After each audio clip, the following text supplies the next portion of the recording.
Hola, les damos la bienvenida a este podcast Tiene VIH en nuestro segundo episodio. Hoy nombraremos lo que duele, la culpa y la vergüenza. Bueno, hoy tenemos un invitado y una invitada maravillosos, María Andrea Ramírez. Ella es psicóloga, pero además no es cualquier psicóloga, es la psicóloga de Más que Tres Letras, ha estado con nosotros desde nuestros inicios, así que es una experta en VIH. María, bienvenida. Muchas gracias, Aaron, me encanta estar aquí contigo, sabes que me encanta poder acompañar en todo lo que tenga que ver con Más que Tres Letras y bueno, qué maravilloso este proyecto de este podcast.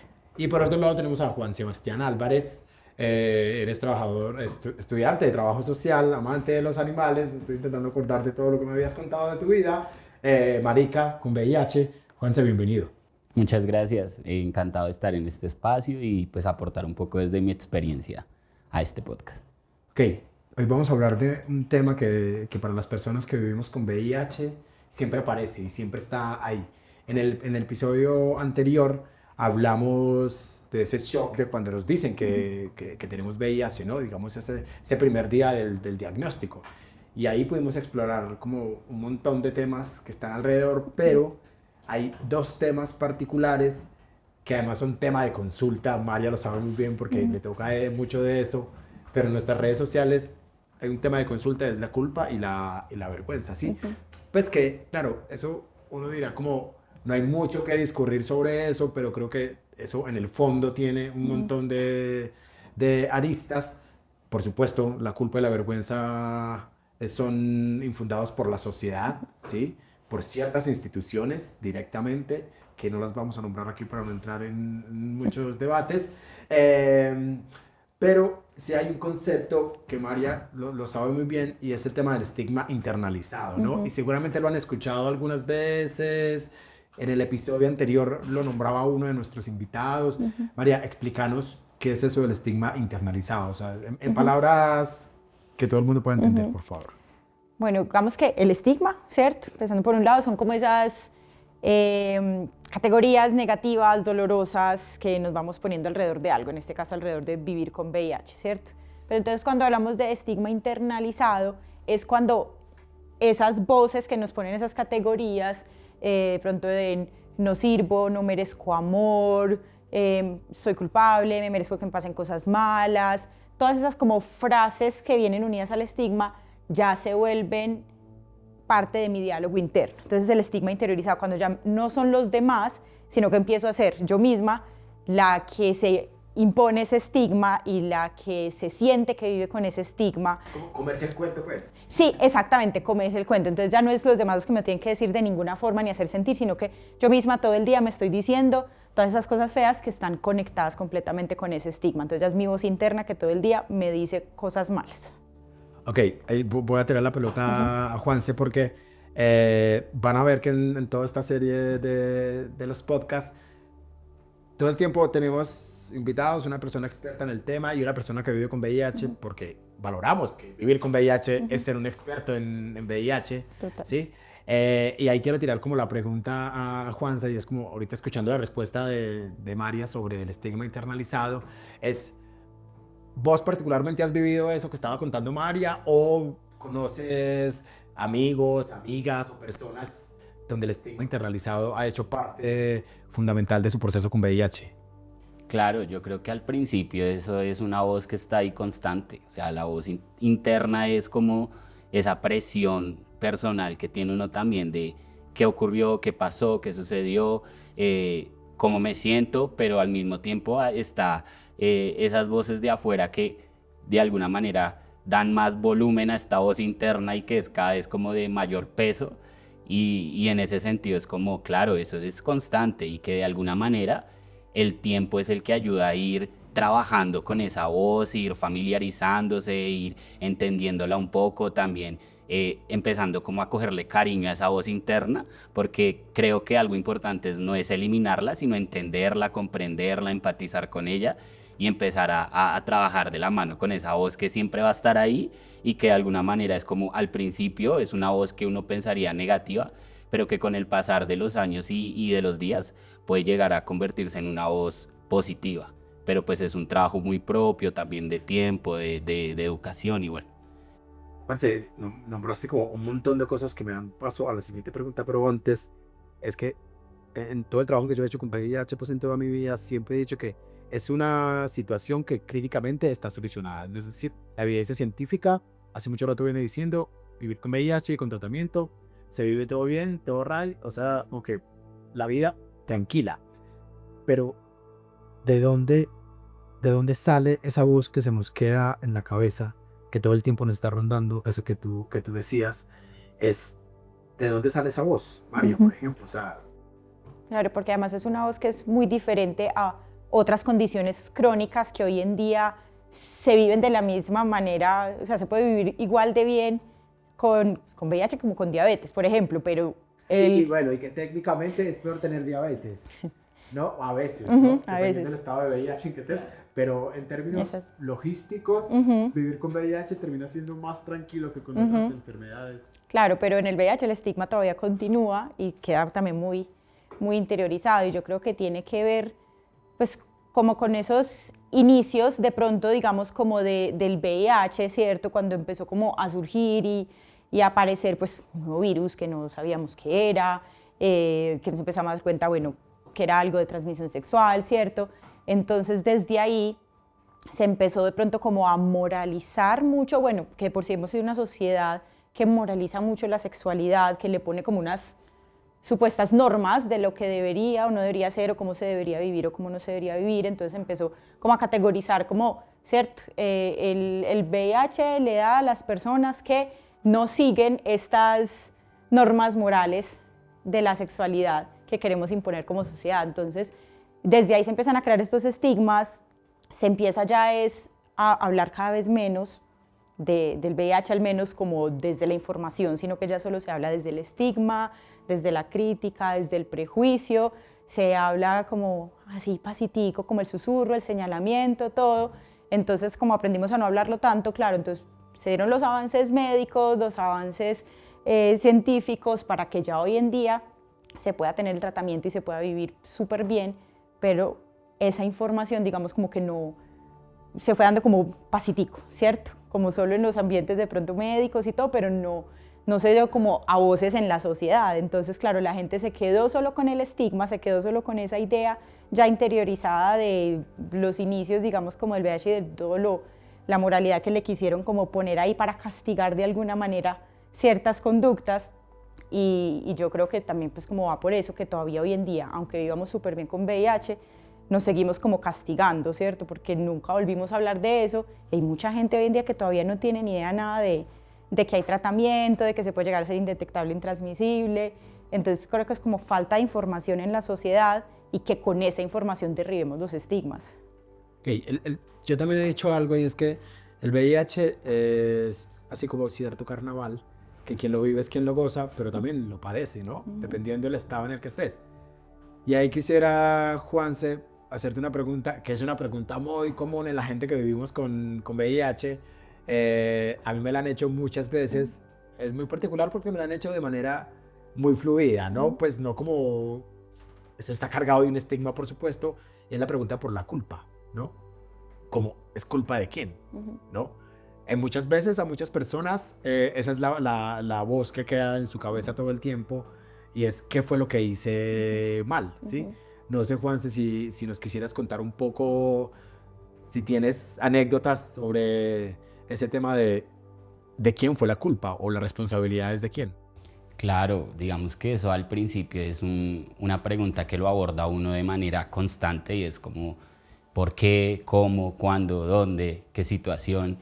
Y digamos que en mi caso muy particular me dio mucho fue porque yo viví este proceso o me diagnosticaron al lado de mi pareja.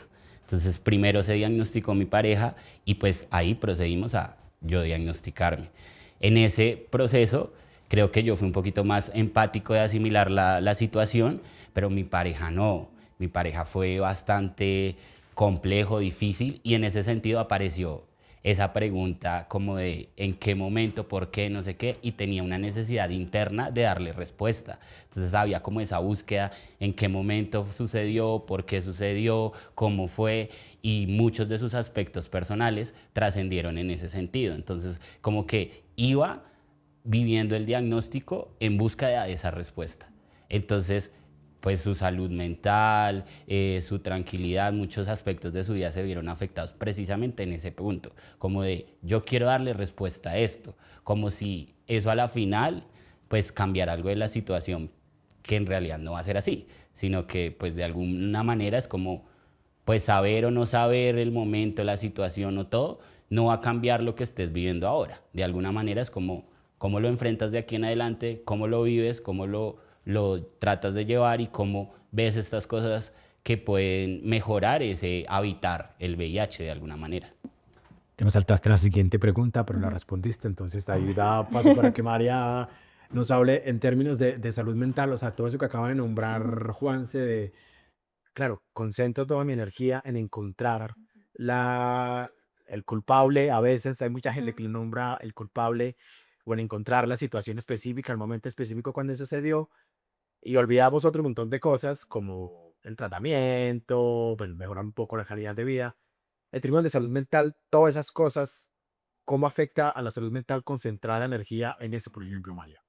Afecta muchísimo porque es como estar cargando una roca sobre los hombros todo el tiempo, ¿cierto? Esa culpa aquí, porque entonces esa culpa me hace sentir como si, como señalado, ¿cierto? O como si todo el mundo supiera que fue mi culpa y me están señalando y me están juzgando y me hacen ser alguien malo o que no merece lo bueno, y entonces desde esa culpa empezamos a autocastigarnos todo el tiempo, con hablarnos de manera dura, minimizarnos, no creernos pues como valiosos o no creernos dignos de, ¿cierto? Dignos de amor, dignos de incluso de trabajo, dignos de viajar, de cumplir nuestros sueños, porque nos quedamos en la culpa y la culpa nos lleva a sentirnos entonces que merecemos ser castigados, ¿cierto? Entonces es como si yo merezco ser castigado porque soy culpable de esto, entonces tal vez merezco, por ejemplo, enfermarme. Entonces si siento que merezco enfermarme, de pronto entonces no me tomo el medicamento, ¿cierto? Entonces puede llevar a muchas cosas, tanto de salud física, no me cuido porque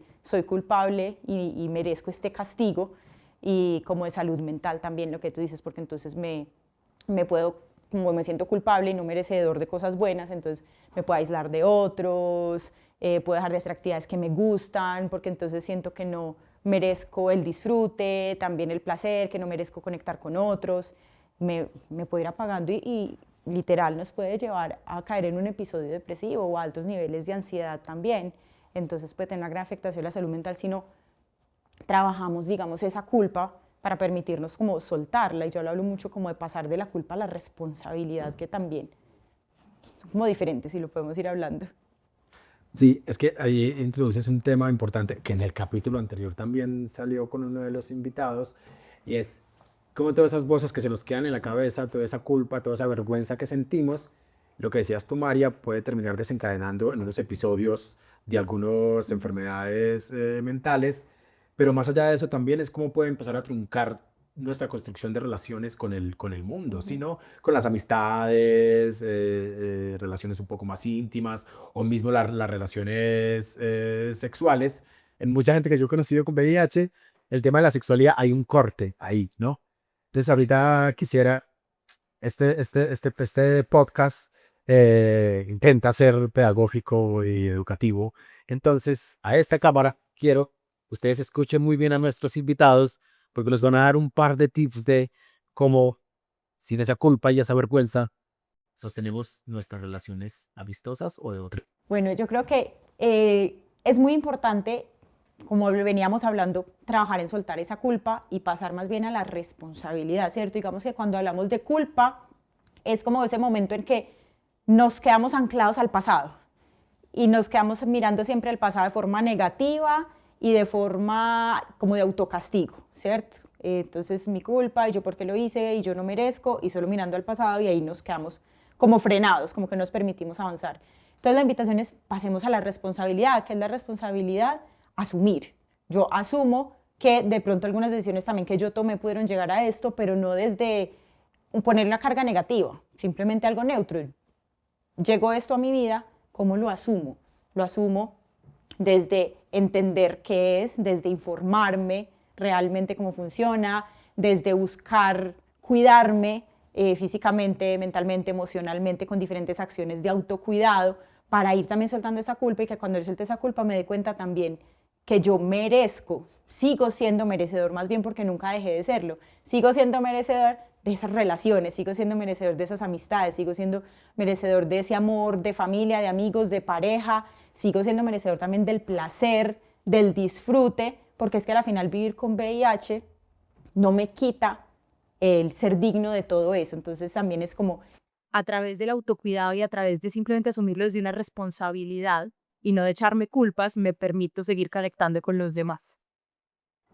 Gracias, María. Ahora, Juanse, así a la Pues, cámara para que la gente ahí desde la experiencia también pues digamos entienda. que para mí ha sido súper importante el tema del amor, el amor propio, el amor hacia los demás, el amor al otro, porque de alguna manera eso me ha permitido a mí, digamos que utilizarlo como como una armadura con la que enfrento el estigma, con la que enfrento el desconocimiento y de alguna manera ese amor me ha permitido pues también informarme, también encontrar ese círculo de confianza, esas personas con las cuales me he podido apoyar en este proceso que me han permitido de alguna manera también soltar un poco este estigma y de alguna manera también cargarlo como en compañía, ¿sí? Porque muchas veces se ve es el diagnóstico como desde algo solitario, como es algo tuyo, solo tu vida lo vives así y creo que es muy importante también ese círculo con el que te rodeas, con el que te apoyas, porque muchas veces ellos te ayudan a cargar todas estas situaciones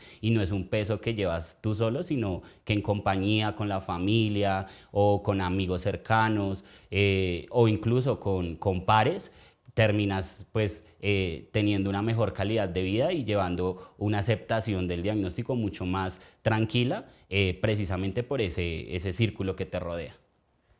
Gracias, Juanse. Pobre nuestro guionista, porque hoy no seguimos mucho el guión, pero es como si hubiéramos conversado mucho antes de este episodio, porque introdujiste la siguiente pregunta, que era, o sea, VIH se cruza con otro montón de interseccionalidades, que esa palabra todavía no puedo entender qué es. Siempre ves con un montón de cosas, pero claro, cuando juntas vivir con VIH, ser migrante, ser una persona trans, ser una persona negra, son como muchos estigmas juntos, ¿no? Es como que es un gran, sí, es un cúmulo de estigmas, pero creo que esa respuesta que acabaste de dar o esos tips para la gente es justamente es el papel de la comunidad en esos contextos y solamente la comunidad en términos de poder buscar ayuda profesional, sino los amigos, ¿no?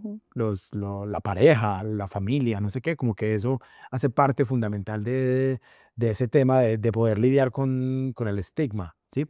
Eh, María ha tenido la experiencia de volverse una experta en VIH desde la formación, pero también desde la experiencia de trabajar con personas con VIH durante ya 5 años, con más que 3 letras. Eh, María, ¿qué pasa cuando eres una persona con VIH, pero además tienes otra condición de, por ejemplo, ser una persona negra, ser una persona migrante o ser una mujer? O sea, ¿qué pasa ahí con el estigma? Es como si estuvieras cargando una maleta llena de piedras. Entonces le echamos la piedrita del VIH y la piedra de ser mujer y la piedra de ser mujer negra, ¿cierto? Bueno, cualquiera que sea, pues como todo esto que se cruza es como estarlo cargando con unas piedritas.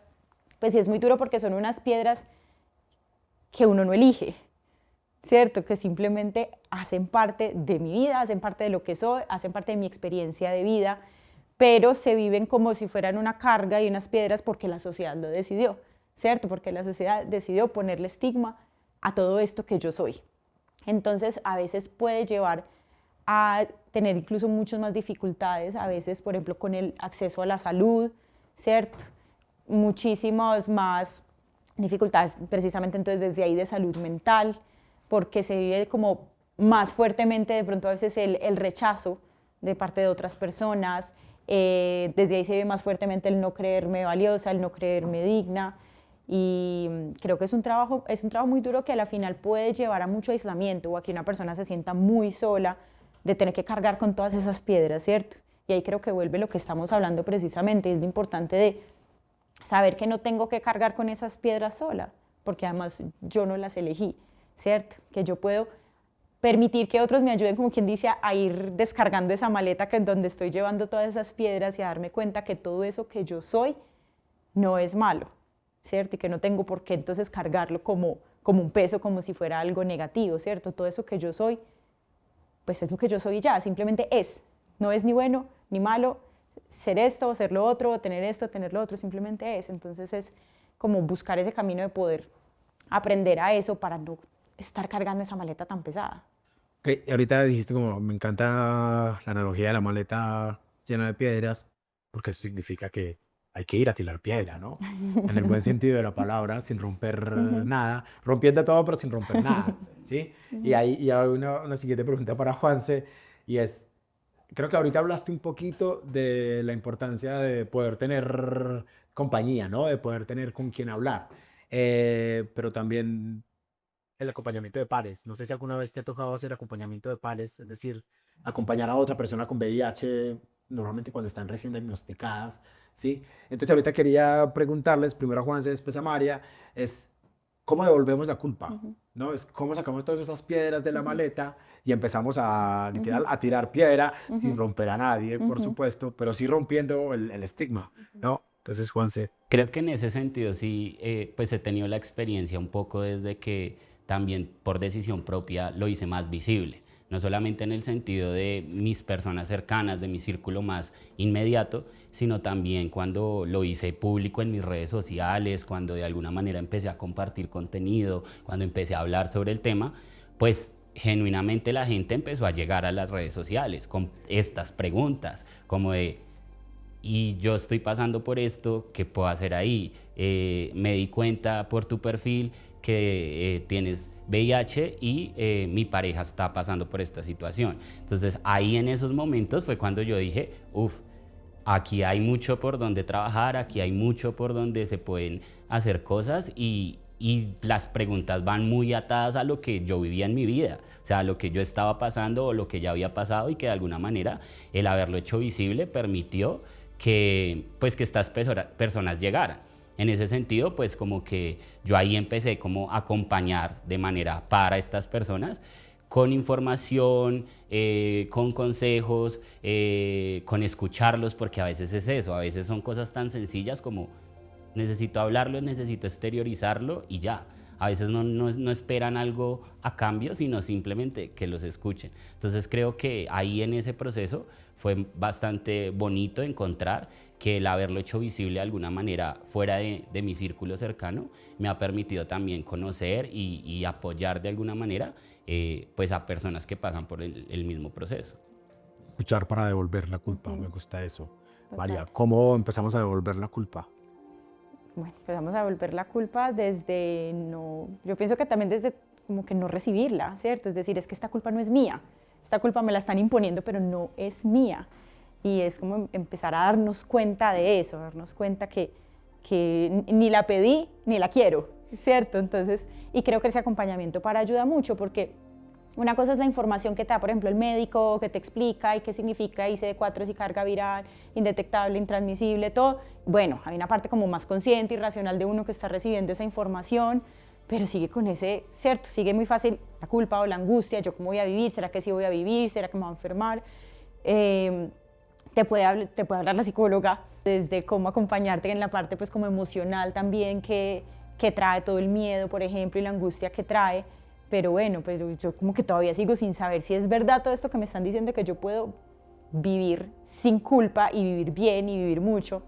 Entonces yo creo que ese acompañamiento parece esencial porque es como un reflejo de esperanza, como que da esperanza porque es alguien que de alguna manera ya vivió lo que yo estoy viviendo en este momento, que ya se sintió como yo me estoy sintiendo en este momento, pero que ya pasó por ahí, está ya súper bien. Entonces puede ser un ejemplo y una esperanza de que puedo volver a amar, de que puedo volver a trabajar, de que puedo volver a viajar, a seguir cumpliendo mis metas, y se vuelve como un espejo, pero a futuro. Es como esto es lo que estoy viendo ya, pero eso es lo que yo puedo vivir a futuro, y yo creo que esos pares ayudan muchísimo también a eso, como a devolver esa culpa, como a demostrarme, ay, si él puede vivir con VIH sin culpa, sin pedir permiso, sin excusas, yo también puedo. Me encanta vivir sin permiso. se nos va acabando el tiempo, pero antes de terminar, quiero que hablemos así muy rápidamente, pero sustancioso, sobre un tema que también afecta demasiado y es la culpa, la vergüenza y los entornos cercanos, las personas que amamos, ¿no?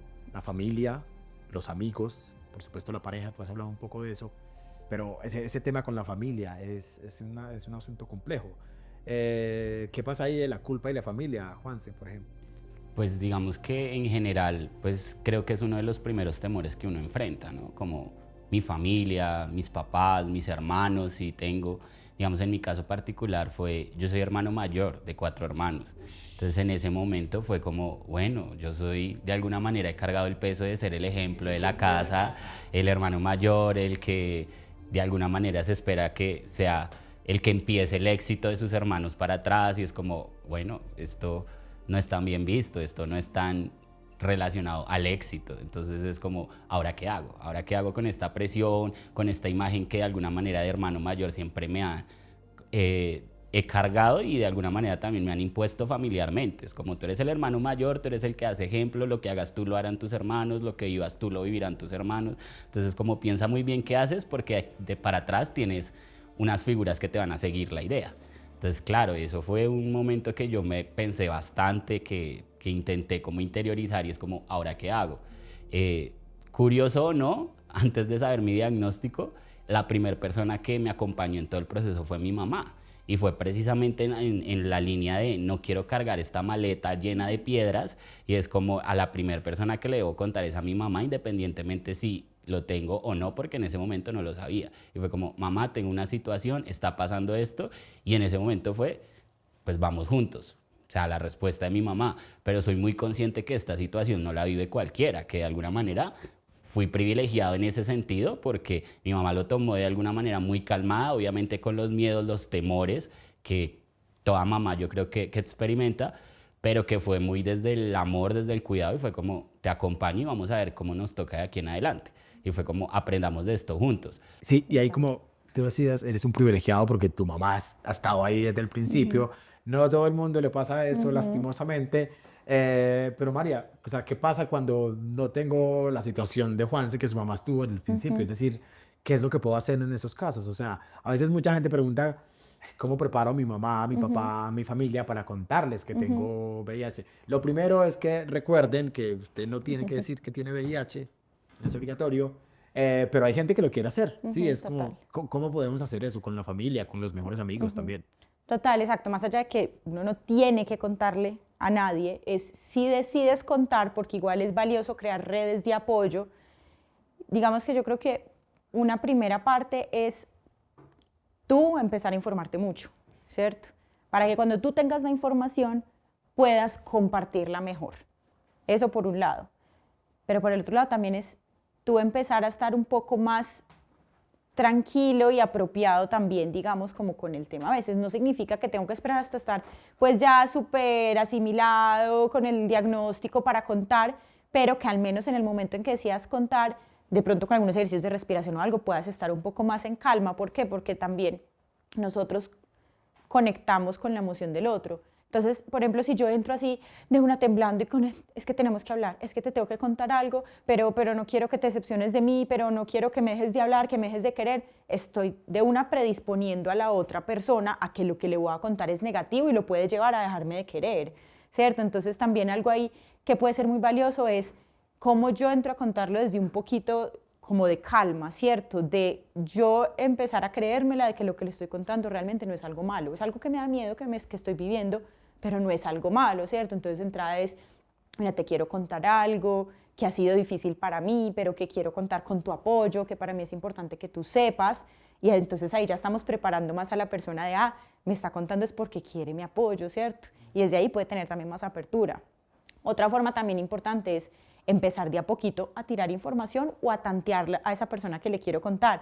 Veo que has escuchado sobre el VIH, ¿qué sabes de eso? Veámonos esta película juntas que habla de ese tema, veámonos esta serie juntas, mira tan chévere este post que me salió por ahí de una fundación Disque Más que 3 letras que habla sobre VIH, también como empezar a llenar a la persona un poquito de toda esa información, ayudarla a ir quitando el estigma para que también la persona esté un poquito más informada en el momento en que yo decida contarle. María, muchas gracias. La primera película que yo me vi recién diagnosticado como a la semana fue Dallas Buyers Club, que una de mis mejores amigas, bióloga, se le ocurrió mostrarme esa película. No fue muy ideal, pero creo que sirve también a veces un encontrón con la realidad. O abre la conversación para, bueno, aquí cierto, se ve de esta manera tan horrible, hoy en día, mira cómo ha cambiado, mira esto, mira lo otro, entonces también abre la conversación. Muchísimas gracias, se nos acabó el tiempo, pero antes de irnos, quiero dejarles el mensaje de nuestro guionista que dice así: el estigma no nació en ti, no es tu culpa. La vergüenza es un invento social, no un sentimiento que deba pertenecer. Tú eres mucho más que 3 letras. Tu cuerpo merece amor, cuidado y respeto. Y recuerda, el acto más radical de resistencia contra el estigma es vivir tu vida plenamente, cuidarte con amor y ser visible con dignidad si así lo eliges. Juanse, María, muchas gracias por acompañarnos. Qué conversación tan chévere. No sé si quieren agregar algo para cerrar, una palabra, un mensaje, sus redes sociales también, si quieren. Pues digamos que mi palabra sería el amor. O sea, definitivamente estamos en un momento en el mundo de mucha carga social, de mucho estigma, de mucho prejuicio, y creo que lo único que puede ser realmente la barrera y la armadura es el amor y la ternura. Entonces, en ese sentido es como esas 2 palabras, apropiense, cójanlas con cariño, háganlas parte de su estilo de vida y verán que todo es mucho más llevadero. Gracias. Yo le sumo a eso la palabra dignidad, en el sentido de eras y seguirás siendo digno o digna de ser amado, de amar y de hacer todo lo que tú quieras y de cumplir tus sueños. Y que vivir con VIH no te quita ese ser digno de todo eso. Muchísimas gracias por la invitación. Muchas gracias por estar aquí. Esto fue el segundo episodio de Este Podcast Tiene VIH, sin culpa y sin vergüenza. Hasta la próxima.